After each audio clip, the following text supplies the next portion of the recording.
சொல்வதெல்லாம் உண்மை.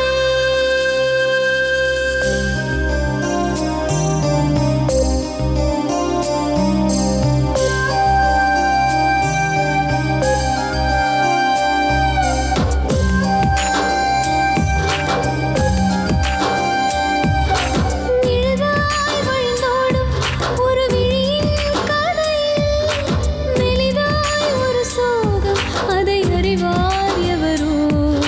பழுதாய் அலைந்தோடும் ஒரு வாழ்க்கை படகை முழுதாய் கரை சேர்க்கும் வழி சொல்வார் எவரோ. சொல்வதெல்லாம் உண்மை.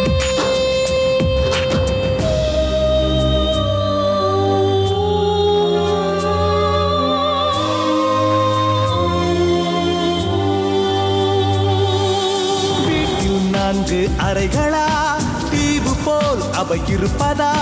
பார்க்கும் பார்வையில் குறைகளா, குமுறல்தான் அவர் மொழிகளா? மோதிக்கொண்டது இரு இனம், நீதியை தேடி அலைந்திடும். பாதிப்பென்ன பலனென்ன, பேசினால் தெளிவாகலாம். முரண்களை நீக்கி வரங்களாய் மாற்றலாம், நிலை மாறலாம் துளி அன்பிலே. சொல்வதெல்லாம் உண்மை உண்மை. சொல்வதெல்லாம் உண்மை.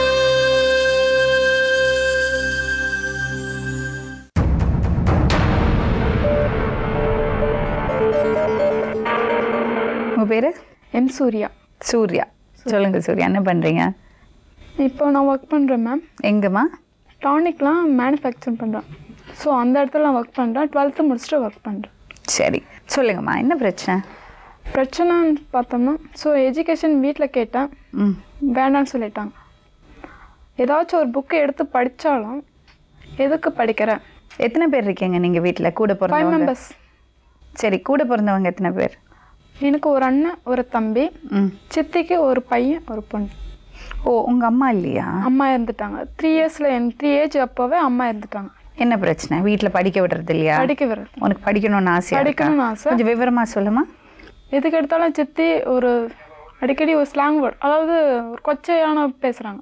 ம் ஒரு புக்கை எடுத்து படித்தாலும் ம் யாரை பார்க்க போகிறேன், படித்து என்ன பண்ண போகிறேன், இவ்வளோதான்.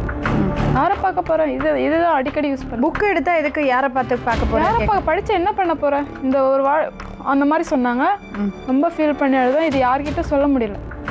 அப்பா இதெல்லாம் கண்டுக்க மாட்டாரா? அப்பா இதெல்லாம் கண்டுக்க மாட்டேன். அந்த அளவுக்கு தெரியும். அதாவது சித்தி சொல்லுவாங்க, ஏன் இந்த பொண்ணு படிக்குது, படிக்க வேணாம்னு சொல்லுங்க ம் அப்படின்னு சொல்லிட்டு சித்தி வந்து அப்பா கிட்ட சொல்லுவாங்க. அப்பா வந்து என்கிட்ட வந்து சொல்லுவார், ஏன் படிக்கிற, படிக்காத, புக்கை எடுத்து தொடாத அப்படின்னு சொல்லி. ஏன் தெரியலைங்க மேம், அதுதான் தெரியல. ஸோ அதுதான் உங்ககிட்ட சொல்லலாம் அப்படின்னு சொல்லி. 10th என்னம்மா மார்க் வாங்கினேன்? 443. 443 வாங்கினேன். 443 சயின்ஸில் ஃபஸ்ட்டு வந்தேன். சரிம்மா, உங்க அம்மா அப்பாட்ட ஓப்பனாக பேசக்கூடாதா? நீ எனக்கு படிக்கணும் சொல்லிட்டேன் மேம். என்ன சொல்றாங்க? வேணான்னு சொல்கிறாங்க. என்ன காரணம் சொல்றாங்க? என்ன காரணம் சொல்கிறாங்கன்னா, என்னால் முடியாதுமா, அண்ணனை படிக்க வைக்கணும், தம்பியை படிக்க வைக்கணும், இன்னொரு தம்பியை நான் படிக்க வைக்கணும், உங்க 2 பேரும், அதாவது சித்தி பொண்ணு உன்னையும் நான் படிக்க வைக்க மாட்டேன். பொம்பளை பிள்ளைங்கன்னா படிக்க வேண்டாம் சொல்றாங்க. சொல்றாரு. என்ன அநியாயங்க இது? பொம்பளை பிள்ளைங்க படிக்க வேண்டாம், புக்கை எடுக்காத. நானும் அப்படியும், ஆனால் நான் தப்பு பண்ணேன். உடனே எதிர்த்து பேசினேன். நான் படிப்பேன், நான் படிப்பேன், அவ்வளோதான். இதுதான் அப்பா கிட்ட எதிர்த்து பேசினேன். சரிம்மா, சரி. இதை தாண்டி உன்னோட சித்தி வந்து உன்னை கொடுமைப்படுத்துறாங்களா? கொடுமைப்படுத்துறாங்கன்னா, அதாவது எதையும் ஒரு நெகட்டிவாக எடுத்துக்கிறாங்க. ஒரு அன்பை வந்து பேசுறதில்ல. ஒரு நாள் கூட என்கிட்ட அன்பாக பேசுறது. உங்க அண்ணன் டேலா எப்படி? அண்ணன் வந்து 5th இருந்து 12th வரைக்கும் மாமல்லபுரத்தில் ஹாஸ்டலில் படித்தாங்க. ஸோ அதனால் அவங்கள பற்றி எதுவும் தெரியாது. இப்போ பாட்டி வீட்டில் இருக்காங்க, தங்கி. ரொம்ப தப்பான விஷயம். ஆம்பளை பிள்ளைங்களை வந்து படிக்க வச்சுட்டு பொம்பளை பிள்ளைங்களை இப்படி வீட்டில் உட்கார வைக்கிறது ரொம்ப ரொம்ப தப்பான விஷயம். ஆக்சுவலி பொம்பளை பிள்ளைங்களை தான் படிக்க வைக்கணும். ஏன்னா அவங்க கடைசி வரைக்கும் அவங்க கூட இருக்கிறது அந்த கல்வி ஒன்று தான். அந்த பொண்ணு சொல்கிறது ரொம்ப சரியான விஷயம். என்னம்மா வேணும் உனக்கு? மெயின், அதாவது முக்கியமான ஒன்று, எனக்கு எஜுகேஷன் மட்டும்தான் வேணும். எவ்வளோ நாள் ஆச்சு நீ டிஸ்கண்டினியூ பண்ணிட்டு? 12th முடிச்சு 2012 முடித்தேன். 1 வருஷம் ஆச்சா? இப்போ 1.5 வருஷம் ஆச்சு. ஏன் இவ்வளோ நாள் சும்மா இருந்த? சும்மா இருந்தேன். இந்த நிகழ்ச்சி எனக்கு தெரியாது, இங்கே வந்து யார்கிட்டயும் சொல்ல முடியல. ஸோ ரிலேஷன் கிட்ட சொன்னால் வந்து மேரேஜ் பண்ணிக்கணும்னு சொல்கிறாங்க. மேரேஜ் பண்ண பெரியம்மா வீட்டில் போய் நான் இருந்தேன். ஒரு 15 நாள் இருந்தேன். மேரேஜ் பண்ணிக்கணும்னு சொன்னாங்க. நான் பண்ண மாட்டேன்னு சொன்னேன். எங்கள் வீட்டில் இருக்காத, மேரேஜ் பண்ணி தந்தா எங்கள் வீட்டில் இரு, இல்லைன்னா உங்கள் வீட்டுக்கு கிளம்பிட்டாங்க. சரி கிளம்பி வந்துட்டேன். ஸோ இது எனக்கு ஒன்றும் தெரியல. இந்த நிகழ்ச்சி நடந்து ஒரு தற்செயல ஒரு நாள் பார்த்தப்போ தான் எனக்கு தெரியும். உங்கள் அப்பாட்ட சொல்லிட்டு வந்தியா சொல்லாமல் வந்தியா? அப்பா பேச வேணாம்னு சொல்லிட்டார், பொண்ணு இல்லைன்னு சொல்லிட்டாரு. ஏம்மா? எனக்கு தேவையில்லை. அவங்க சொல்லிட்டாங்க, உன் பொண்ணுக்கிட்ட நீ பேசுனீன்னா என்கிட்ட பேசாதீங்க.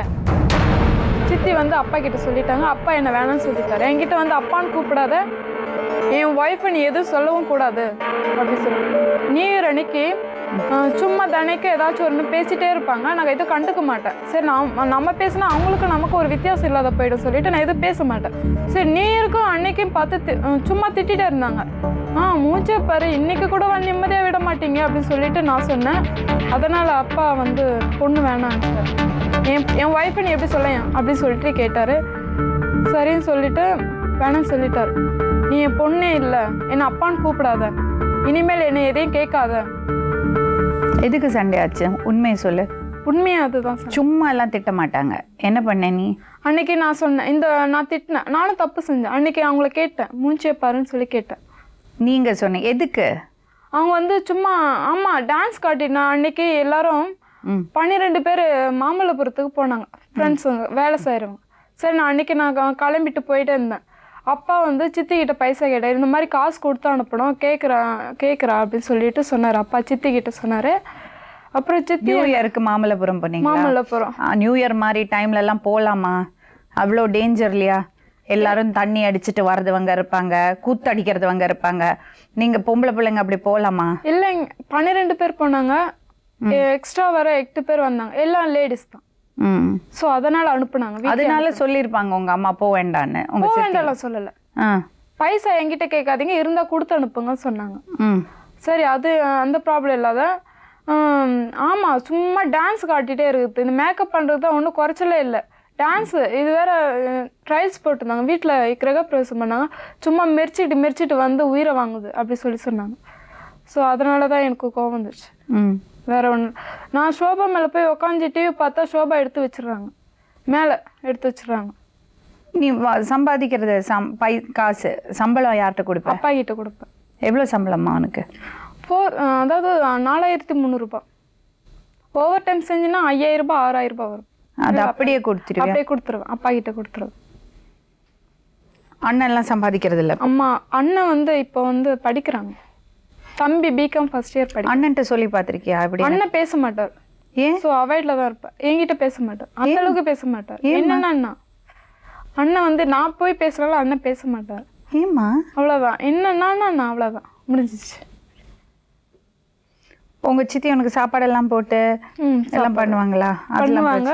ஏதாச்சும் இந்த மாதிரி சின்ன சின்ன ப்ராப்ளம் சொல்ல தனியாக சேர்த்து சாப்பிட்டுக்கோ, என் சாப்பாடை தொடாத. சரி தனியாக சேர்த்து சாப்பிட்ற சொல்லிட்டு அன்றைக்கி நான் எடுத்தேன். என் திங்ஸை தொடாத, அதான் என் பொருள் எல்லாம் தொடாத.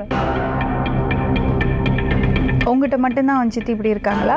என்கிட்ட உங்கள் அண்ணன்ட்ட உங்கள் தம்பிகிட்ட முதல் தாரத்தில் பிறந்த 3 பசங்க இப்படி தான் இருக்காங்களா? அண்ணன் அந்த அளவுக்கு தெரியாது. தம்பிக்கிட்ட நல்லா இருப்பாங்க, என்கிட்ட தான் அந்த மாதிரி.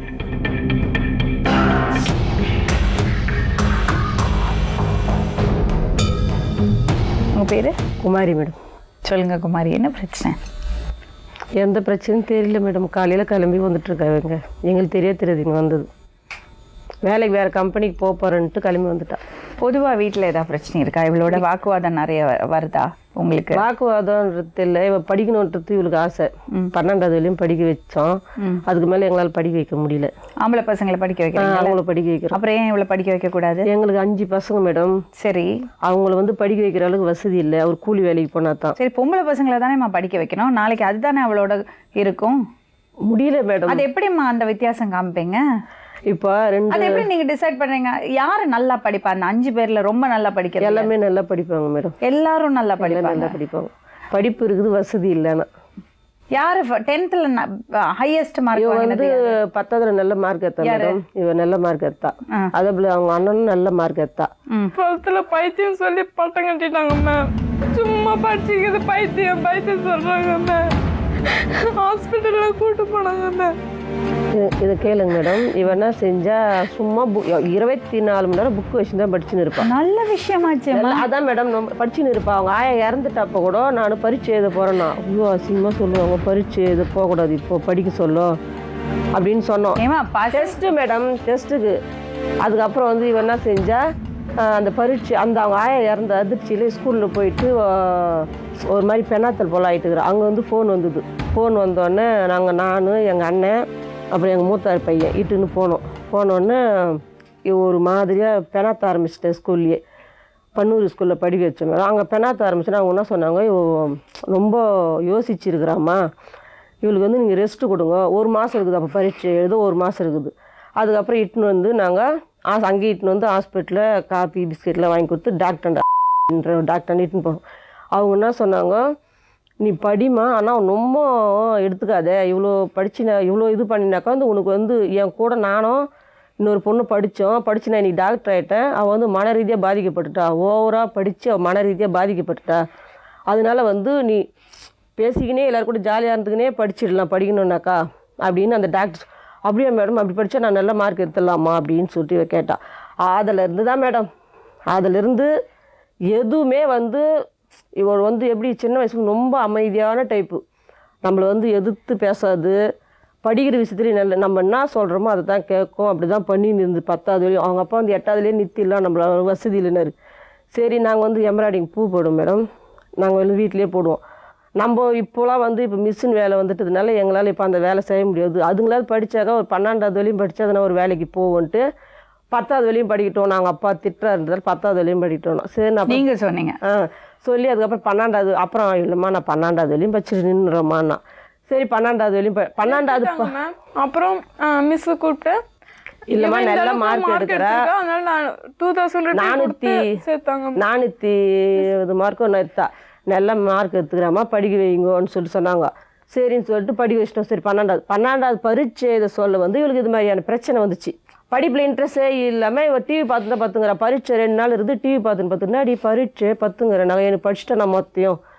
அதுக்கப்புறம் ஒருத்தவங்க சொன்னாங்க, சைக்காலஜி டாக்டர் இதில் இப்போ காஞ்சிபுரத்தில் வந்து மனநல இதில் போய் ஒருத்தவங்க சொன்னாங்க, நாங்கள் அங்கே தான் இட்டு போனோம் சரியாயிடுச்சு. அங்கே இட்டுன்னு போய் டாக்டர் இட்டுன்னு காமிச்சா என்னையை தனியாக உட்கார வச்சு அவளே உட்கார வச்சு உன்னுடைய பிரச்சனை என்ன தான். இல்லை சார் நான் படிக்கணும், நான் படிச்சுட்டேன், காலேஜில் நான் நல்ல மார்க் எடுத்துட்டேன், நான் கையில் அவார்டு வாங்குறேன், நான் ஆர்ட்டை பற்றி படிச்சிட்டேன், கிட்னி பற்றி படிச்சிட்டேன், மூளை இவன் சயின்ஸ் குரூப் எடுத்தா மேடம், எல்லாத்தையும் பற்றி நான் படிச்சுட்டேன் அப்படின்னு ஒரு மாதிரியாக பேச ஆரம்பித்தா. அதுக்கப்புறம் அவனை செஞ்சார், இவளை வெளியே அனுப்பிச்சிட்டு என்னை ஒண்டி தனியாக கூப்பிட்டு நான் மட்டும்தான் இட்டுன்னு போனேன். கூப்பிட்டு ஏமா வந்து மனசில் வந்து இவளுக்கு படித்து பாஸ் ஆகிறதுக்கு முன்னாடி நான் காலேஜில் சேரணுன்றது இவள் பேசி இதுவே இவளுக்கு மெயினில் வந்து சேகாது விட்டுருவாங்க போது இவளுக்கு ப்ராப்ளமே இதான் மேடம். இவளுக்கு வந்து அந்த இதுவாயிடுச்சு, எப்படி சொல்கிறதுன்னு தெரியல. அதுக்கப்புறம் வந்து அந்த டாக்டர்கிட்ட மாத்திரை வாங்கி கொடுத்தோம். இந்த பரீட்சை எழுதுக்குள்ளேயே நான் ரெடி பண்ணணும், பரீட்சை இவ்வளோ நாள் படித்து வேஸ்ட்டாக போயிடுது சார், நீங்கள் இவ்வளோ சீக்கிரம் பரீட்சை எழுதுகிறப்போல அவளுக்கு நல்லா குணமாயிடுறப்பன்னா அப்புறம் இல்லைம்மா இதை போட்டால் தூக்கம் நல்லா வரும், தூக்கம் வந்தாக்கா அமைதி வந்து மனசுக்கு வந்து அமைதி வந்தாக்கா அவளுக்கு பழைய நினைவுலாம் வரும்னு சொன்னார். அதுக்கப்புறம் 4th போய் ஃபெயில் ஆகிட்டான் மேடம். 2th தான் பாஸ்னா 4th ஃபெயில் ஆகிட்டான். சரி அதுக்கப்புறம் விட்டோம். ஃபெயில் ஆகிட்டோடனே அதுக்கப்புறமேட்டு வந்து திரும்ப நான் எழுதிட்டாவது பாஸ் சர்டிஃபிகேட் வாங்கி வச்சுக்கிறேன்வான்னு சொல்லி கேட்டான். சரி இவ்வளோ தூரம் படித்து 12வது பாஸுன்னு இல்லாமல் இருக்கட்டும்ன்ட்டு அதுவும் எழுதிச்சு மேடம். எழுதிட்டு அதுக்கப்புறம் வந்து படிக்க வைக்கிறதுக்கு வசதி இல்லாதனால நிறுத்திட்டோம். பாஸ் ஆகிடுச்சு அந்த 4th எழுதி பாஸ் ஆகிடுச்சு. இது ரொம்ப வருத்தமான விஷயம்னா, நல்லா படிக்கிறது பொண்ணு, புத்திசாலி பொண்ணு, அவள் மனசில் ஏதோ ஒரு இது வந்திருக்கு, ஒரு பாதிப்பு ஏற்பட்டதுனால தான் அவள் அந்த மாதிரி ஆயிருக்கா. கரெக்டாக 12th எக்ஸாம் அது ஒரு முக்கியமான விஷயம். ஏன்னா அவங்க சொல்கிறதுல ஒரு உண்மை இருக்குது. 12th ஸ்டாண்டர்டில் ரொம்ப ப்ரெஷர், மேடம் படிக்க வைக்கணுன்றதும் எங்களோட ஆசை தான். முதல்ல வந்து படிக்க வைக்கிற அளவுக்கு இப்போ அவங்க தம்பியும் இப்போ சேர்த்த மேடம், சின்ன பையன், இவளையும் அவளையும் ஒன்றா சேர்க்க முடியாது, அந்த அளவுக்கு எங்களுக்கு வசதி கிடையாது. அதான் குமாரி ஒரு விஷயம்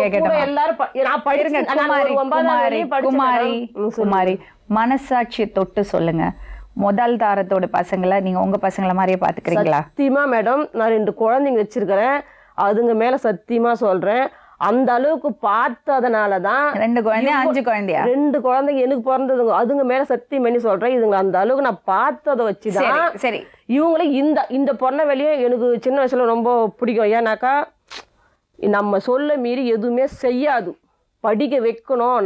நான் வந்து ஒரு 8வது வரையும் படித்தேன். நம்மளால தான் அப்போ படிக்க வசதி இல்லாமல் முடியாமல் விட்டுட்டோம். இதையாவது ஒரு 12வது வரையும் படிக்க வைக்கணும்னு நினச்சேன். ஆனால் அவ்வளோ என் மனசு ரொம்ப கஷ்டப்பட்டுச்சு மேடம். இது எதிர்த்து எது வேணாலும் ஒரு மரியாதை இல்லாமல் பேச ஆரம்பிச்சு. அந்த வயசுல அந்த பசங்க பண்ணறதுதாம்மா. இது நீங்க சித்தியா இருக்கிறதுனால உங்களுக்கு இப்படி படுது. நாளைக்கு உங்க சின்ன பொண்ணுக்கு என்ன வயசு? அவள் 8வது படிக்கிறாங்க. இனிமேதான் ஆரம்பிக்கும். ஏன்னா இந்த வயசுல அப்படிதான் இருப்பாங்க பசங்க. அது கண்டிக்கலாம், இதை கண்டிக்க முடியல, அதான் ஒண்ணு பயம். ஏன்னா நீங்க சித்தியா இருக்கிறது பாக்குறவங்கன்னா சொல்லுவாங்க. அது ஒரு பிரச்சனை தான். அவங்க சொல்றது உண்மைதான். ஏன்னா நம்ம பசங்களை திட்டும் போதே, நம்ம பசங்க வளர்ந்து வரும்போதே இது புரிஞ்சுக்கோமா, இது உனக்கு மட்டும் இல்ல, எல்லார் வீட்லயும் அம்மாக்கும் பொண்ணுக்கும் வரது பிரச்சனை தான். அது உங்க சித்தியா இருக்கிறதுனால அது அவனுக்கு இன்னும் பெருசா படுது. அவ்வளவுதான். அவங்க சொல்றது உண்மை. அவங்க ஏத்துப்பாங்க, நம்மள பாசமா ஏத்துப்பாங்கன்ற அந்த ஒரு அதிகாரத்துல தான் நான் வந்து இவங்க எடுத்துப்பாங்க, எதா இருந்தாலும் பாசிட்டிவா எடுத்துப்பாங்கன்றதுனால தான் நான் பேசுறேன். சரி, உங்க சின்ன பொண்ணு உங்களை எதிர்த்து பேசினா நீங்க ஏத்துப்பீங்கல்ல? அடிப்பேன். இவளை அடிக்கவே மாட்டேன், திட்டினாலே போதும். நியூ இயருக்கு சின்ன வயசுல அடிக்கவே வேணாம், திட்டினாலே போதும். நியூ இயருக்கு வந்து எதுவுமே நடக்கலையே மேடம். ஏதோ சொன்னாலே சும்மா நடனம் காட்டின்னு. இல்ல மேடம், இவ வந்து வேலைக்கு போய்ங்க. 2 வருஷமா வேலைக்கு, அதை படிச்சு முடிச்சோன்னே இவ கூட படிச்ச பசங்க மொத்தம் வேலைக்கு போதுங்க. எங்க பக்கத்துல மாத்திரை கம்பெனி வேலைக்கு போதுங்க. இது என்ன செஞ்சுது, எங்க சின்ன வளைக்கின்னு வருது. இவ திரும்ப போயிட்டு திரும்ப குடுக்குன்னு உடந்து இப்போ இந்த ட்ரைல்ஸ் தொடச்சிக்கினே போயிட்ட பிறகு அது திரும்ப மறிச்சின்னு வந்தா கரையாகல மேடம். இவ வளைக்கின்னு வந்தா இருடி, அது இது போயிடுச்சு நினச்சின்னு தான் மேடம் நான் சொன்னேன். அது நடனம் காமிச்சு போயிட்டு பிறகு தொடைப்பேன்னு சொன்னேன்.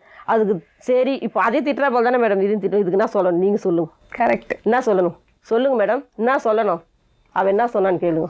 என்ன சொன்னா? அதான் சொல்லிட்டேன் மேம், மூஞ்சி பாருன்னு சொல்லிட்டேன் மேம். அது மூஞ்சிங்க அண்ணே வரேன் அப்படின்னு சொல்லி மூஞ்சி பாருன்னா அதுதான் மேடம் நான் அவர் வந்தான்னு சொன்னேன். அந்த பொண்ணு துளி கூட எனக்கு மதிப்பே கொடுக்க மாட்டேங்குது. அவங்க அப்பா கிட்ட சொன்னேன், மதிப்பே கொடுக்க மாட்டேங்குது. இது வந்து முன்ன போல ஒரு எப்படி சொல்றதுன்னு எனக்கு. நீங்க எதுக்கு அப்பாட்ட போய் சொல்றீங்க? நீங்களே கண்டிச்சு பேசக்கூடாது. அம்மா கிடையாது, நான் ஒரு 2 மாசம் நான் பேசுறதே கிடையாது மேம். ஏன்னா நம்ம தப்பு செஞ்சா கண்டிக்கிறோம். இப்போ ஏதாச்சும் ஒரு தப்பு செஞ்சா நீ எங்க பேசுற வேலை வச்சுக்காது, உனக்கு எனக்கு என்ன பேச்சுக்குது சொல்லிட்டு அப்புறம் என்ன சொல்றாங்க என்னெல்லாம் சொல்றேன். நான் சொல்லவே இல்லையே மேம். அந்த மாதிரி இது எங்க மூத்தார் ஒரு கேளுங்க. சரிம்மா, இப்போ 2 விஷயம். ஒண்ணு வந்து இவ தம்பியை படிக்க வைக்கிறீங்க, இவளை படிக்க வைக்கிறலங்கிறது அநியாயம். அது ஏத்துக்கவே முடியாது. பொம்பளை பசங்களுக்கு ஆம்பளை பசங்களும் வித்தியாசம் காமிக்கிறத முதல்ல நிறுத்துங்க. ஏன்னா 5 பசங்க இருக்காங்க, அது அவங்க தப்பு கிடையாது, உங்க தப்பு. புரியுதா? வசதிக்கு ஏற்ற அதுக்காக தான் மறுபடியும் அரசு சொல்றது, சின்ன குடும்பமா வச்சுருந்தாதான் நம்மளால பாத்துக்க முடியும்னு. அது வந்து அதனால அவ படிப்பு கிடக்கூடாது, அது ஒரு காரணமே கிடையாது. இன்னொரு விஷயம், பெரிய பையனை படிக்க வச்சீங்க, அடுத்தது இவ்வளவு பெரிய பையனை கூட மேடம், பெரிய பையனை வந்து 12வது வரையும் எங்க மூத்தார் பேரணி அவனே ஹாஸ்டல்ல தான் தங்கி படிக்க வச்சு. இப்போ வந்து எங்களால முடிஞ்ச வரையும் இதுல 2 வருஷம் அவனா செஞ்சு அவங்க ஆயா வீட்டுல போய் கேட்டு நான் பிஇ படிக்க போறேன்ட்டு அவங்க ஆயா ஹெல்ப் பண்ணி தான் படிக்கிறாங்க. சரிம்மா, இப்போ 3வது பையன், அந்த பையனை படிக்க வைக்கிறீங்க, அதுக்கு முன்னாடி இவளை படிக்க வச்சிருக்கணும்ல. அந்த வித்தியாசம் காமிக்கிறது நிறுத்துறதுக்கான டைம் வந்தாச்சு. ஆம்பளை பசங்களுக்கு மேடம் சொன்னாங்க, இப்போ இவளுக்கு வந்து கல்யாணம் பண்ணி வச்சிருங்க, 12வது வரையும் படிக்க வச்சு. இப்போ எங்க மூத்தார் வீட்டில் மச்சனை வீட்டில் ஒரே புள்ள தான். அவள் படிக்க மாட்டேன்ட்டானா, அது ஒரு வித்தியாசம் தான். அவள் படிக்க மாட்டேன்ட்டா, சேர்த்தாங்க, படிக்க மாட்டேன்ட்டாங்க, அவள் நிறுத்திட்டாங்க. எங்களால் வசதி இல்லாதனால இப்போ ஒரே டைம்ல 2 பேரும் பீஸ் கட்ட முடியுமா மேடம்? இவளுக்கு கட்டிட்டு போங்க, அவனை நிறுத்திட முடியுமா? என்ன பண்ணுறது? இவளை நிறுத்தலாம்னா அவளை நிறுத்தினா? அவளை முதல்ல வந்து இவ தானே படிச்சா, இவ தானே பெரியவ, அவனை தானே பெரிய. அதுதான் ப்ராப்ளம்மா. பொம்பளை பசங்களே ஆம்பளை பசங்களையும் வித்தியாசம் காமிக்காதீங்கம்மா. அப்படி கிடையாது. அவங்கள தான் நீங்க எம்பவர் பண்ணணும். பொம்பளை பசங்களுக்கு தான் கல்வி கொடுக்கணும். பொம்பளை பசங்க சொன்னா புரிஞ்சுக்கும் மேடம். என்ன சொல்லுவாங்க, 2 பேருமே உங்களுக்கு வருத்தம் இருக்குல்ல, 8வது தான் படிச்சேன்னு உங்களுக்கு வருத்தம் இருக்கு. நாங்க புரிஞ்சுக்கணும், எங்க வீட்டுல வசதி இல்ல. தப்புமா, தப்பு. ஏதோ ஒரு வழி பிறக்கும். நீங்க படிப்பு இப்ப இதே ஆம்பளை பையனா இருந்தா என்ன பண்ணிருப்பீங்க? எப்படியோ படிக்க வச்சிருப்பீங்க. அதேதாம்மா, அது வேண்டான்னு நீங்களே முடிவு பண்ணிட்டீங்க. இதே ஆம்பளை பையனா இருந்தா படிக்க வச்சிருப்பீங்க, கஷ்டப்பட்டு 3 பேரையும் படிக்க வச்சிருப்பீங்க. பொம்பளை பிள்ளை கல்யாணம் பண்ணி கொடுக்க போற, கல்யாணத்துக்கு செலவு பண்றது காசு அதை படிக்க வச்சிருக்கலாம். படிக்கிறது பொண்ணு, அவ படிக்கிறதுக்கு இன்ட்ரெஸ்ட் இல்லாத உங்க மூத்தார் பொண்ணு சொன்னீங்க, அவளுக்கு படிக்கிறது இன்ட்ரெஸ்ட் இல்லை, அது வேற விஷயம். இந்த பொண்ணுக்கு பாதிப்புக்கு ஏற்படுத்துறதுக்கு காரணமே அதுதான். படிப்பை நிறுத்திடுவீங்களோங்கிற பயம். அது அந்த பயத்தால் தான் அப்படி ஆச்சுன்றது எங்களுக்கு தெரியும் அது மேடம். போச்சுல்ல. அவ 12வது அழகா பாஸ் ஆயிருப்பா. அவ மேபி டாக்டருக்கு படிச்சிருப்பா. பாஸ் ஆகிறதுக்கு முன்னாடி இந்த யோசனை வந்து அதுதான் பயம்தான். 4th ஸ்டாண்டர்ட்ல இருந்து டாக்டருக்கு படிச்சிருப்பா. 4th ஸ்டாண்டர்ட்ல இருந்து நான் சொல்லக்கூடாது. சொல்லுமா. மன ரீதியா கொஞ்சம் பாதிக்கப்பட்ட மெயின் அதை தான் பார்க்கணும் மேடம். நம்ம ஏமா மன ரீதியா பாதிக்கப்பட்டா? பட்டுட்ட பிறகு என்ன பண்ண முடியாது? ஏன் பாதிக்கப்பட்டா? என்னன்னா இதுல 2 விஷயம் இருக்குமா. எவ்வளவோ ரிசர்வேஷன்ஸ் இருக்கு, நிறைய வசதிகள் இருக்கு. வசதி இல்லாதவங்களுக்கு படிப்பு வாய்ப்பு ஏற்படுத்துறதுக்கான நிறைய ஸ்கீம்ஸ் இருக்கு கவர்மெண்ட்ல. அதை நீங்க கரெக்டா புரிஞ்சுண்டு அதை வந்து பயன்படுத்திக்கணும். அதை எப்படி பயன்படுத்திப்பீங்க தெரியுமா? உங்களுக்கு இன்ட்ரெஸ்ட் இருக்கணும். பொம்பளை பிள்ளை அது படிச்சுட்டு என்ன ஆயிட போறது, 12வது வரை நம்ம படிச்சு விட்டுடுவோம். நீங்க தீர்த்துக்கலாம். நினைச்சது நாங்க இப்ப சொல்றது என்ன தெரியுமா? இப்ப பாத்தீங்கன்னா நம்ம ஆம்பளை பசங்களும் ஏதோ வந்தாங்க, அவங்கள நிக்க வச்சு கூலி வாங்கி அதை சாப்பிடணுன்றது எங்க எண்ணம் கிடையாது. படிக்க வச்சுட்டாக்கா இவளுக்கு ஏதோ 12வது படிக்க வச்சு ஒரு கல்யாணம் பண்ணி கொடுத்துட்டா நம்ம கடமை முடிஞ்சது. எப்படிமா முடியும்? எந்த பெத்தவங்களுக்கு கடமை முடியுது சொல்லுங்க?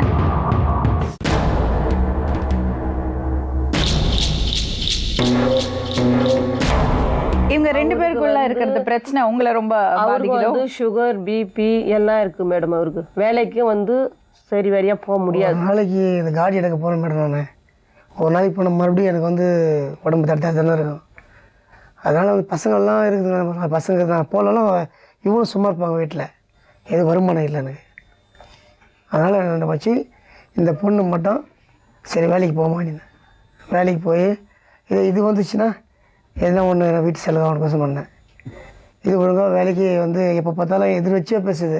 ஏன்னா வந்து அக்கம் பக்கம் சொல்ல போகிறாங்க கோசம் நான் எவ்வளோ அட்ஜஸ்ட் பண்ணி வைக்கிறேன். என்ன பேசுன சொல்லுங்க, நானும் சொல்றேன். படிக்க வைக்கணும் படிக்க வைக்கணும் கேட்குறாங்க மேடம். 12 என்னால் முடியாது. பையனை படிக்க வச்சிங்கல்ல, ஆம்பளை பையனை படிக்க வைக்கிறீங்கல்ல, சின்ன வயசுலேருந்து ஆம்பளை பையனை படிக்க வைக்கிறீங்கல்ல. அதாவது மேடம் அவரு அது கூட பாருங்க, நான் ஹாஸ்டலில் பசங்க ஹாஸ்டல் மூலியமாக வச்சு படிக்க வச்சு இருக்கட்டுங்களேன். அதே மாதிரி படிக்க வைங்க அவளையும். ஏன் அந்த வித்தியாசம் காமிக்கிறீங்க? ஏங்க 3 ஆம்பளை பிள்ளை 4 ஆம்பளை பிள்ளை வச்சிருக்கீங்க. அந்த பொண்ணு சம்பாதிச்சு வந்து தான் நீங்க குடும்பம் நடத்தணும் சொல்றீங்களே, ஏத்துக்க முடியுமா? இது அப்படி இல்லை மேடம். அப்புறம் நீங்க அப்படி கஷ்டத்துக்கு அவ சம்பாதிச்சுட்டு வரா சொல்ல, இந்த செலவுக்கு அவளுக்கு நகை நெட்டு எடுத்து போடணும். கல்யாணம் பண்ணி அவங்க கஷ்டத்தை சாப்பிடணும்னாக்கா சின்ன வயசுல திரும்ப எல்லாத்திலயும் ஆம்பளை பிள்ளைங்களை படிக்க வைக்கிறீங்கல்ல, அவ மட்டும் ஏன் கஷ்டப்படணும்?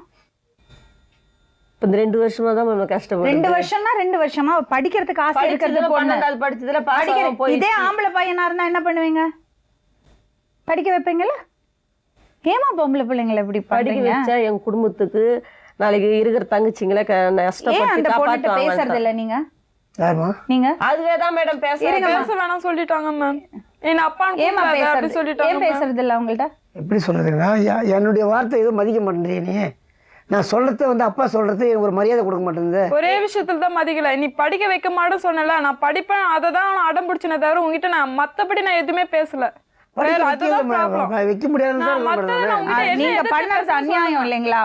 ஒரு வித்தியாசம் காமிக்கிறீங்கல்ல. அப்படி அவ அது கேட்கதானே செய்வா. படிக்கிறதுக்கு ஆசை இருக்கிறது பொண்ணு, நல்லா படிக்கிறது பொண்ணு. அவள் படிக்கிறதுக்கு ஆசைப்படும் போது நீங்க அதைத்தான் செஞ்சிருக்கிறமே தவிர அவளை வேலைக்கு கொண்டு அனுப்பி அந்த காசை வாங்கி நீங்க செலவு பண்ணக்கூடாதுங்க. இல்ல மேடம், இப்பதான் மேடம் அனுப்பிச்சாங்க. இவனை படிக்க வச்சுதான் 2 வருஷம் ஆச்சு. இதுல வேற மேடம் 1 மாசம் வேலைக்கு போகல. இவ வந்து படிக்கணுன்றதுனால தான் வந்து 6 மாசத்துக்கு ஒரு வாட்டி இது மாதிரி தகராறு பண்ணி இன்னொரு வாட்டி கோயிச்சுக்குன்னு இந்த தொடுக்காடுன்னு ஒரு ஹாஸ்டல் இருக்குது, அங்க போயிட்டாவோ. அங்க போய் தெரிஞ்சு சொல்லி இந்த பொண்ணு அதனாலதான் சார் இந்த மேடம் ஒரு எபிடெக்ஸ் ஒரு புக் வாங்கினேன். அந்த புக்கு வாங்கினதுனால கால் எடுத்து நோஸ்ல செம்மையா அடிச்சாங்க மேம். எதுக்கு வாங்கினேன் அப்படின்னு சொல்லி நோஸ்ல ரொம்ப பிளட் வந்துச்சு மேம். அவங்க அடிச்சாங்க மேம். வீட்டுல யாரும் புக் வாங்கினதுக்கா? புக் வாங்கினதுக்கு அடிச்சாங்க. என்ன புக்குமா அது? எபிடெக்ஸ் வாங்கினேன் மேம், இங்கிலீஷ் புக்கு. உனக்கு இங்கிலீஷ்ல பேசணும்னு ஆசையா? ஏமா இப்படி ஒரு புள்ளைய வச்சுட்டு இப்படி பண்றீங்களே, பாவம். அது புரிஞ்சுக்கல மேடம், நம்ம கஷ்டத்தை கொஞ்சம் புரிஞ்சுக்கல. அதுக்கு அவ என்னமா பண்ணுவா? நம்ம தானே பெத்து கொண்டு வரோம் இந்த உலகத்துக்கு. அவ என்ன தப்பு பண்ணா? படிக்க வைக்கணும்னு விருப்பம். படிக்கிறது பொண்ணா படிக்க வைக்கணும். படிக்க ஆசைப்படுறது பொண்ணா படிக்க வைக்கணுங்க. அதுல நோ எக்ஸ்கியூஸ்.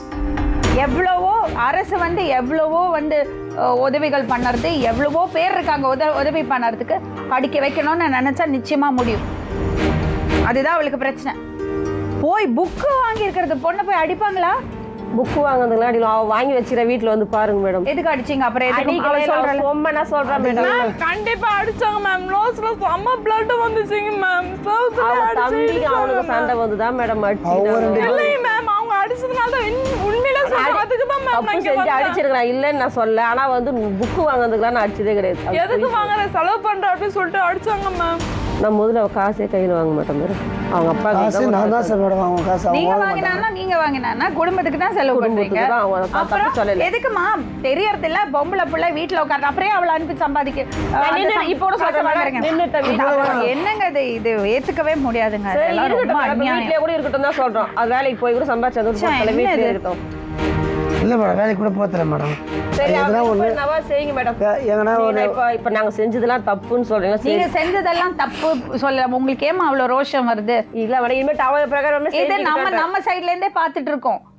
நீங்க வித்தியாசம் காமிச்சீங்களா இல்லையா? நான் வித்தியாசம் 3வது பையனை படிக்க வைக்கிறீங்க, இந்த பொண்ணை ஏன் படிக்க வைக்கல? மேல எங்களுக்கு வசதி இல்லாத அப்ப அந்த பையனை படிக்க வைக்காம இவளை படிக்க வச்சிருக்கணும். 3வது பையன் வரிசையா பாருங்க. முதல் பையனை படிக்க வச்சீங்க, 2வது படிக்க வைக்கணும், அப்புறம் தான் 3வது படிக்க வைக்கணும். இவ பாஸ் ஆகல மேடம். அவனை சேர்த்த பிறகுதான் அவன் எழுதி பாஸ் ஆகணும். புரியுதா?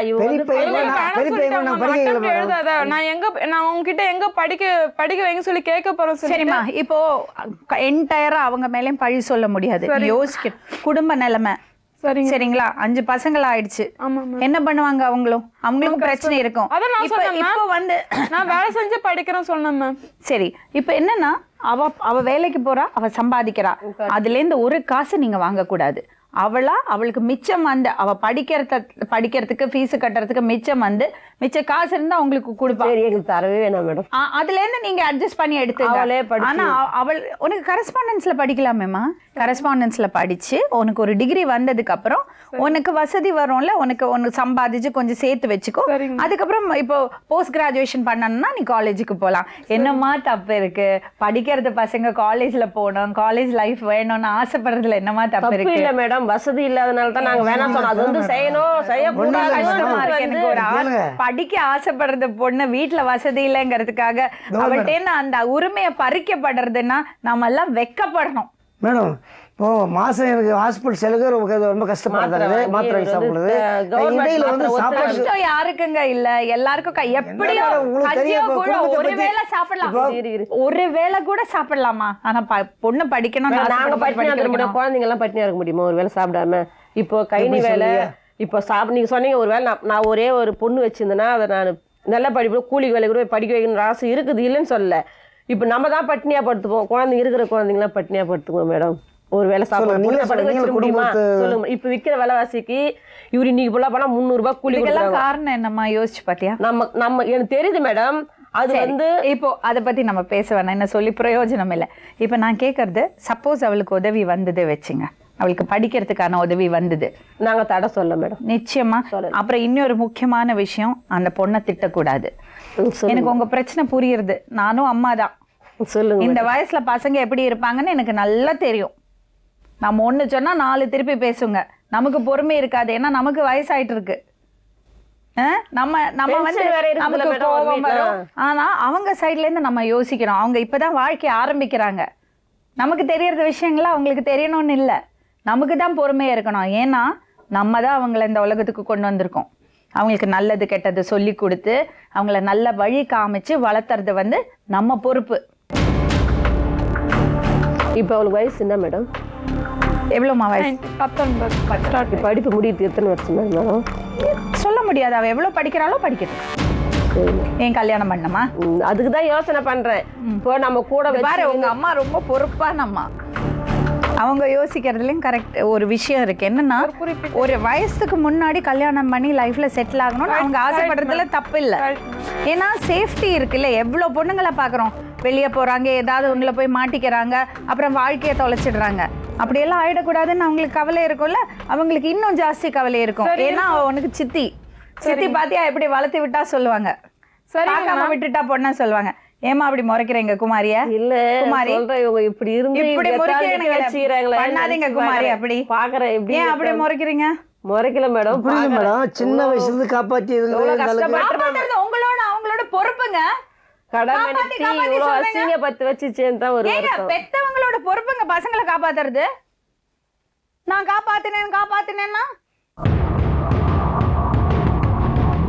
அவங்க பெரியம்மா பெரியப்பாலாம் இட்டுமே படிக்க வைக்கிறேன்னு சொன்னாங்க. இப்போ கூப்பிட்றேன் வா, இது மாதிரி தெரியும் எங்கே போச்சுன்னு தெரியாது. இவங்க ஃபோன் பண்ணப்போ தான் தெரியும். 8 மணிக்கு வந்து வேற கம்பெனிக்கு போகிறேன்ட்டு கொல்லம் வந்துச்சு. காலையில இவர் வேணாம் வேற கம்பெனிலாம் போத்தரேன்னாரு. 8 மணி ஆச்சு வரவே இல்லை. லேடிஸ் மட்டும் தான் போகிறாங்க மேடம். இப்போ போகிற கம்பெனி தெருவுலேருந்தே போதுங்க. 10 மீதியெல்லாம் வந்து ஜென்ஸுங்க அதெல்லாம் நைட் ஷிஃப்ட் போகிறாங்க. அதெல்லாம் பஸ் தாங்காது. அதுக்கெல்லாம் அந்த இடத்துல போகாது. சண்டை போட்டு தான் 2 அடி அடிச்சு தட்டினேன். அப்புறம் வெளில போகக்கூடாது நீ. அதெல்லாம் கரெக்டான விஷயமா? இப்போ உங்களுக்கு கவலை இருக்கும், உங்களுக்கு இன்னொரு பொண்ணு இருக்கு, இது பாட்டுல படிச்சுட்டே இருந்தா அதுக்கு எப்படி கல்யாணம்? கவலைப்படல மேடம். இப்போ 12 இன்னும் 3 வருஷம் 4 வருஷம் படிச்சு அது வெளியே பாதுகாப்பு பண்ணி வைக்கிறது யாரும் இல்லை. அதுதான் மேடம் பாருமா, நம்ம யாருமே யாருக்குமே பாதுகாப்பு பண்ண முடியாது மேடம். இந்த அளவு வந்துட்ட பிறகு இவரை எதுவுமே பாருங்க முடியாது. இத பாருங்கம்மா, ஒரு வயசுக்கு அப்புறம் அவங்க தான் பொறுப்பா நடந்துக்கணும். நம்ம நல்லது கெட்டது சொல்லிதான் கொடுக்க முடியும். அவங்க பொறுப்பா நடந்துட்டு தேவையில்லாத டிஸ்ட்ராக்ஷன் இல்லாம தேவையில்லாத வம்புல போய் மாட்டிக்காம நல்லா ஒழுக்கமா வாழறது அவங்க பொறுப்பு. அதுக்கு பயப்பட்டுட்டு என்ன தப்பு பண்றாங்க தெரியுமா? பொம்பளை புள்ள சீக்கிரம் கல்யாணம் பண்ணி கொடுத்துடணும், ஏதாவது பண்ணி தொலைச்சிடுமோன்னு எல்லாம் பயந்து பாழக்கணத்துல கொண்டு போய் தள்ளிடுறாங்க. அந்த தப்பை பண்ணாதீங்க. அப்படி பண்றதா இருந்தா இன்னொரு 1 வருஷத்துல கல்யாணம் முடிச்சிருக்கலாம் மேடம். பண்ணாதீங்க. எங்க ஊரோட சரிமா, நீங்க வேணான்னு சொன்ன அவளை கேளுங்க முதல்ல. அதை கேட்டு நீங்க பண்ணறது ஓகே தான், இல்ல நான் சொல்ல உங்களால முடிஞ்ச அளவுக்கு பண்ணிருக்கீங்க. ஆனா இந்த பொண்ணுக்கு அது பத்தல. ஏன்னா அவ புத்திசாலி பொண்ணு, அவ படிக்கணும்னு ஆசைப்படுறான். அவளுக்கு இன்னும் சப்போர்ட் தேவை. அதனால நம்ம எல்லாரும் உதவி பண்ணுவோம். நான் எது செஞ்சாலும் தப்பா தானே மேடம் தெரியும். யாரு சொன்னா? அவ கண்டிப்பா நினைப்பா. ஏமா நீ அப்படி சொல்ற? நீ மேடம் வெந்நீர் போடுவாங்க, எல்லாரும் லைனா குளிச்சுட்டே வருவாங்க. நான் போய் அந்த வெந்நீர் எடுத்தனா ஏன் நான் ஊத்தி வச்சதை ஏன் எடுக்கிற? நீ தனியா போட்டுக்கோ, நீ தனியா போட்டு போ அப்படின்னு சொல்றாங்க மேம். அப்படி சொல்ல எப்படி மேம் பாசம் வரும்? எந்த வேலையுமே எதிர்ப்பா பண்ணிக்குது மேடம். அவங்கள இப்போ பார்த்தா எனக்கு எந்த உதவியும் செய்யாது. வீட்டு வேலை கூட இப்போ அதான் செய்யும். அப்போ டைம்ல எங்கன்னா போயிட்டு வந்தா காலையில கன்ஃபார்ம் செஞ்சுட்டே போவோம் மேம். வீட்டை வளக்கிட்டு நைட்டு காலையில 7 மணிக்கு போவேன், நைட்டு 7 மணிக்கு தான் மேம் வருவேன். ஒரு சில டைம் முடியல. அன்னைக்கு ஒரு நாள் என்னால் முடியல, தங்கச்சியை செய்ய சொல்லுங்க அப்படிதான் சொன்னேன் மேம். என் பொண்ணுக்கு நான் இருக்கேன், உனக்கு நீ கஷ்டப்பட்டு தான் போகணும், இதை தான் சொன்னாங்க மேம். அண்ணியோட எனக்கு கஷ்டமாயிடுச்சு மேம். அவ்வளோதான் மேம். தெரியல மேடம். அதனாலதான் மேம் நான் இங்க அதான் இனிமேல்ட்டு வந்து படிக்கணும்ன்ற சொல்றல. சரி, இப்போ இந்த அளவுக்கு என் மேல சொல்லிட்ட பிறகு நான் இது வந்து ஒதுங்கிக்கிறேன் மேடம். அவங்க அப்பா உங்க பொண்ணுன்னா ஒதுங்கிப்பீங்களா? உங்க பொண்ணே இருந்தா கூட நான் ஒதுங்கிட்டேன் மேடம். நம்ம சாகிறது வேற, நம்ம பசங்களை நம்ம விட்டு கொடுக்க முடியாது. இல்ல மேடம், நான் எங்க வீட்டுக்கே போயிடுறேன் மேடம். எங்க அம்மா வீட்டுக்கே. இதெல்லாம் நீங்க கோவத்துல பேசுறீங்க. இல்ல மேடம், நிஜமாலுமே சொல்றேன். நான் எங்க அம்மா வீட்டுக்கு போயிடுறேன். அவங்க அப்பா அது மட்டும் இல்ல, நீங்க தேவையில்லாம அவருக்கு நெருக்கடி கொடுக்குறீங்க. அதான் பண்றீங்க இப்போ. இல்ல மேடம், உங்க குடும்பம்னு ஒண்ணு ஆயிடுச்சு. இப்ப வந்து தூக்கி போட்டு நான் வீட்டுக்கு போவேன்னா அது எப்படிங்க? நான் பண்ண மேடம். இனிமேட்டு எது செஞ்சாலும் தப்பா தெரியும். வீட்டுல சொல்லிட்டேன். இனிமேட்டு நான் சொல்லிதான் இட்டு வந்தேன். என்னங்க பேசுறீங்க நீங்க? சொல்லிட்டேன், எவ்வளவு எடுத்து சொல்லிட்டோம் மேடம். நாங்க யார்கிட்ட பண்ணும்போது நம்ம எது போல பண்ணும்போது அவ எந்த தப்பும் பண்ணலங்க. தப்பு 2 சைடும் தான் இருக்கு. தப்பு நான் பண்ணதான் மேடம். 2 நான் குறை சொல்லல, 2 சைடும் தப்பு இருக்கு. அதுக்குன்னு அந்த பொண்ணு மேல எல்லா பழியும் போடாது. நான் போடல மேடம். இனிமேல் எல்லா பழியும் நானே கூட ஏத்துக்கிறேன். ஆனா இனி வந்து அவங்க அப்பா வச்சுக்கின்னு சம்பாஷம் வந்து கொடுத்தாருன்னா அதை வச்சு படிக்க வைக்கிட்டேன் மேடம். நான் கண்டிப்பா வேணான்னு சொன்னேன்னா நான் கூலி வேலைக்கு போய்க்கிட்டோம். நான் எப்படின்னா எங்க அம்மா வீட்டுல போய் நான் இருந்துக்கிறேன் மேடம். இப்ப நெருக்கடி கொடுக்குறீங்க நீங்க, அவருக்கும் கொடுக்குறீங்க, அந்த பொண்ணுக்கும் கொடுக்குறீங்க. வந்து செஞ்சாலும் இவ்வளவு செஞ்சே நல்ல பேர் கிடைக்கல. இனிமேட்டு வந்துட்டு பிறகு என்னால செய்ய முடியாது. எதுக்குமா நல்ல பேர் கிடைக்கணும்? நம்ம மனசாட்சிக்கு நம்ம பண்ணலாம். இந்த பேர் மேடம், அப்ப நீங்க இப்ப என்ன பண்றீங்க தெரியுமா? நீ என்ன பத்தி வந்து பேசினல, இப்ப பாரு நான் விட்டுட்டு போறேன், நீ என்ன செய்வ செஞ்சு நம்மளுக்கு பேர் வராது. அப்ப இனி பேர் யாருமா நமக்கு பேரு கொடுக்கணும்? நம்ம பண்றோம். இப்போ அதுதான் இதே மாதிரி ஓன் அம்மாவும் பொண்ணு எவ்வளவு பேர் வந்து உட்கார்ந்துருக்காங்க. அவங்க எல்லாம் பொண்ணை தூக்கி போட்டுட்டு போயிருக்காங்களா? எனக்கு பொண்ணே வேணாம் மேடம், எங்க வீட்டுக்காரே வேணான்ட்டு போறேன். என்னமா பேசுறீங்க? எங்க வீட்டுக்காரே அவங்க நீங்க தேவையில்லாம நெருக்கடி கொடுக்குறீங்க அவங்களுக்கு. இல்ல மேடம், நான் வந்து சொல்றத கொஞ்சம் புரிஞ்சுக்கோங்க. நான் வந்து படிக்க வைக்கிறதுலயும் தடை சொல்லல, அவங்க அப்பா சம்பாரிச்சு கொடுக்கறதுலயும் நான் தடை சொல்லல. இந்த அளவுக்கு வந்து என் மேல தப்பு சொல்லிட்ட பிறகு இனி நான் விலகிக்கிறது தான் நீ கரெக்ட். சொன்னதை தான் நான் சொன்னேன் நான் வந்து இனி மேடம் நீங்க இப்படி எல்லாம் சொல்றீங்க. அவங்க அப்பா சொல்றாங்க இந்த பொண்ணு முரண்டு பிடிக்கிறது பொண்ணு சொல்றாங்க. இந்த பொண்ணை பத்தி நல்ல விஷயங்கள் கொஞ்சம் இருக்கு, கேட்கலாமா? இருங்க. ஹலோ. ஹலோ, வணக்கம்மா. வணக்கம் மேடம், சொல்லுங்க. உங்க பேரு? என் பேரு டெல்ஃபினா. டெல்ஃபினா, நீங்க மேக்ஸ் டீச்சரா? ஆமாம் மேடம். சரி, சூர்யாவோட டீச்சர் இல்லையா? ஆமாம். கொஞ்சம் சூர்யா பத்தி சொல்லுங்களேன். நீங்க எந்த கிளாஸ்ல அவங்களுக்கு கத்து கொடுத்தீங்க? எந்த ஸ்கூல், கொஞ்சம் விவரமா சொல்லுங்களேன். Saint Joseph's higher secondary, girls higher secondary. சரிம்மா, அந்த பொண்ணை பத்தி கொஞ்சம் சொல்லுங்களேன். அவள் ரொம்ப நல்லா படிப்பா மேடம். சாஃப்ட்வேர், யார்கிட்டையும் பேச மாட்டான். அவள் ஃபுல் அட்டென்ஷன் எல்லாமே ஸ்டடீஸில் தான் இருக்கும். 10th 11th வரைக்கும் நல்லா தான் இருந்தான். 12th லாஸ்டில் தான் கொஞ்சம் ஒரு மாதிரி ஆயிட்டான். எதனால அப்படி ஆச்சுமா? அது எதனாலன்ட்டு எங்களால் கண்டுபிடிக்க முடியல. 11th 12th டீச்சர்ஸ் அவங்க வேற டீச்சர்ஸு. வீட்டில் எது ப்ராப்ளமா என்னன்னு தெரியாது மேடம் எனக்கு. 10th வரைக்கும் என்கிட்ட படித்தா. 10th ரொம்ப நல்ல மார்க் வாங்கினா போல இருக்குல்ல? ஆமாம் மேடம். ஸ்கூல் செகண்ட் அவ தான் மேடம். ஸ்கூல் செகண்டா? ஆமாம், ஸ்கூல் செகண்ட் வந்த. சயின்ஸில் ஃபர்ஸ்ட் மார்க் அவ தான். சரிம்மா சரிம்மா.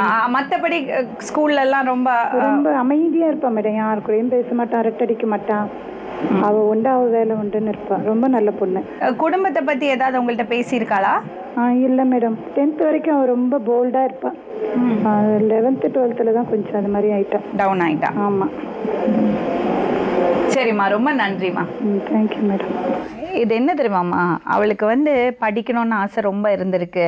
அந்த 11th and 12th அந்த பயம், நம்ம படிக்க முடியாமல் போயிடுமோன்னு பயத்தில் அவளை ரொம்ப, அந்த பயம்தான் அவளை ரொம்ப பாதிச்சிருக்கு. அவளை புரிஞ்சுக்குங்கம்மா. அதை விட்டுட்டு புரிஞ்சிக்கிறதுக்குலாம் மேடம் நான் சொல்கிறதையும் நீங்கள் கொஞ்சம் கேளுங்க. நானும் ஒரு பொண்ணு தானே மேடம், இந்த அளவுக்கு செஞ்சுட்டேன். அப்போயே கிடைக்கல, எனக்கு தப்பான பேர் வந்துச்சு. இனிமேல்ட்டு வந்து நான் விலகிக்கிறேன் மேடம். அவங்க அப்பா உண்டு, பொண்ணு உண்டு பார்த்து. இவரும் வந்து எனக்கு எதுவும் கொடுக்க வேண்டாம். நான் இதோடு முடிச்சுக்கிறேன் மேடம்.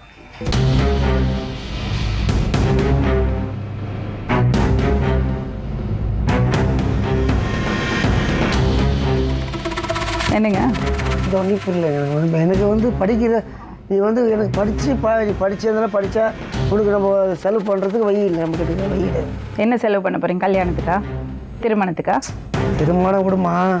இப்போ வந்து நீ படிக்கிற போயிட்டு படிச்சுட்டு மற்ற கூட உனக்கு தேவை பண்ணிட்டு செய்யல, சாப்பாடுலாம் ரெடி பண்ணல. மற்ற பசங்களை எப்படி படிக்க வைக்கிறீங்க?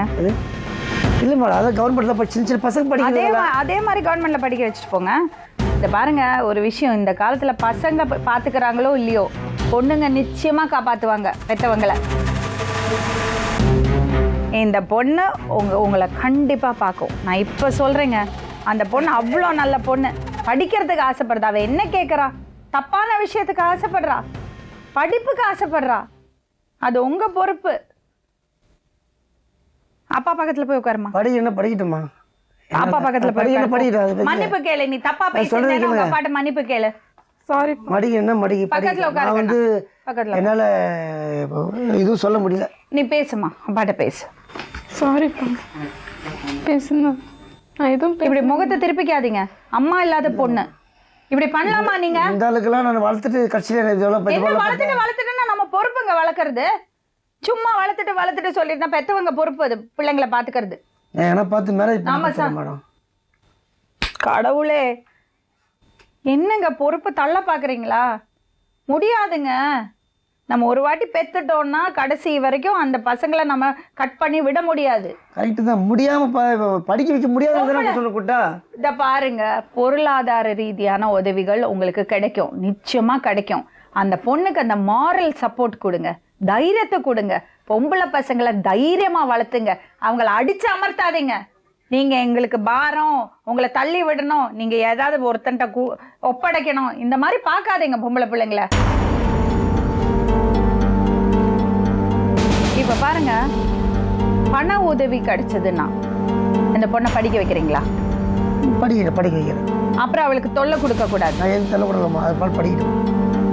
அப்புறம் இன்னொரு விஷயம், உங்க மனைவி கோவிச்சுட்டு வெளியே போயிருக்காங்க, அதை சமாளிக்கிறது உங்க பொறுப்பு. புரியுறதுங்களா? ஆனா இந்த பொண்ணுக்கு தேவையில்லாம நீங்க புரிஞ்சுங்க, அவளை நீங்க புரிஞ்சுங்க. அவ எந்த தப்பும் பண்ணல. அவ உங்கள்ட்ட சொல்லி பார்த்தா, அவங்க சித்திட்ட சொல்லி பார்த்தா, அவளை படிக்க வைக்கல. நீங்க வேற வழி தெரியல, அதனால இங்கே வந்து சொன்னா. அதனால பெரிய தப்பு எதுவும் இல்லை. உங்களே நான் கம்ப்ளீட்டாக ப்ளேம் பண்ண மாட்டேன். எல்லா தப்பும் உங்களுதுன்னு நான் சொல்ல மாட்டேன். சூழ்நிலை அப்படி ஆகிப்போச்சு. ஒரு நல்ல முடிவு வரட்டுமே, ஒரு நல்ல வழி வரட்டுமே. உங்கள் பொண்ணு ஒரு வேளை மேபி ஒரு 5 வருஷம் கழிச்சு பெரிய படிப்பு படித்து பெரிய ஆளாக இருக்கும்போது உங்களுக்கு தானே பெருமை. உங்கள் ஆம்பளை பிள்ளைங்க உங்களுக்கு அந்த பெருமை சேர்க்குறாங்களோ இல்லையோ, இந்த பொண்ணு நிச்சயமாக சேர்ப்பான். அதில் டவுட்டே கிடையாது. பண்ணுவியாம்மா? கண்டிப்பாக மேம். பாட சொல். என்னால் எதுவும் முடியாது மேடம். அது சாமர்த்தியம் தான், வசதி தான் படிக்கிட்டான். நான் ஒரு தடை சொல்ல படிக்கூடாது சொல்ல, படிச்சுக்கிட்டோம். அவளுக்கு பண உதவி பண்ணுறோம், படி. மற்றபடி நீங்கள் அவளுக்கு வீட்டில் கொஞ்சம் நிம்மதி கொடுக்கணும். அது ரொம்ப முக்கியம். நச்சு பிச்சுன்னு பிடுங்கிட்டு இருந்தால் அவள் படிக்க முடியாது. காலையில் 7 மணிக்கு பாத்திரத்தை விளக்கி வீடை கூட்டிட்டு போ, அப்புறம் ஊட்டி வேலை எதுவும் செய்யறதுன்னு அவளால முடிஞ்சதெல்லாம் ஹெல்ப் பண்ணுவா. இந்த பாருமா, உங்க அம்மா 5 பேர் 6 பேர் வீட்டுல இருக்கீங்க. நீ வந்து கொஞ்சம் எல்லாம் வீட்டுல உதவி பண்ணலன்னா அவங்களால சமாளிக்க முடியாது. செஞ்சுதான் மேம் போவேன். எதுவும் செய்ய முடியல. தங்கச்சிட்ட சொல்லு, தம்பிட்ட சொல்லு. ஒரே நாள் தான் மேம். ஆம்பளை பசங்கள்ட்ட சொல்ற மாதிரி ஆம்பளை பசங்கள்ட்டையும் சொல்லுங்க. வித்தியாசம் காமிக்காதீங்க. வித்தியாசம்லாம் காட்டல மேடம். இது நீ என்ன பண்ற, எப்போ பண்றப்ப நீ ஒழுங்கா பண்ணி ஒழுங்கா இரு, அவ்வளவுதான். என்ன பண்ண போறேம்மா? என்ன குரூப் எடுக்க போற? என்ன படிக்க போற? Science ma'am. பயோடெக்னாலஜி. பயோடெக்னாலஜி படிக்கணும். 745 வாங்கி அது கிடைக்காதேம்மா. எப்படி படிப்ப? பயோடெக்னாலஜி கிடைக்கிறது கொஞ்சம் கஷ்டம். நீ சயின்டிஸ்ட் சொல்லுங்க. நீங்களே சொல்லுங்க, எடுத்து சொல்லுங்க.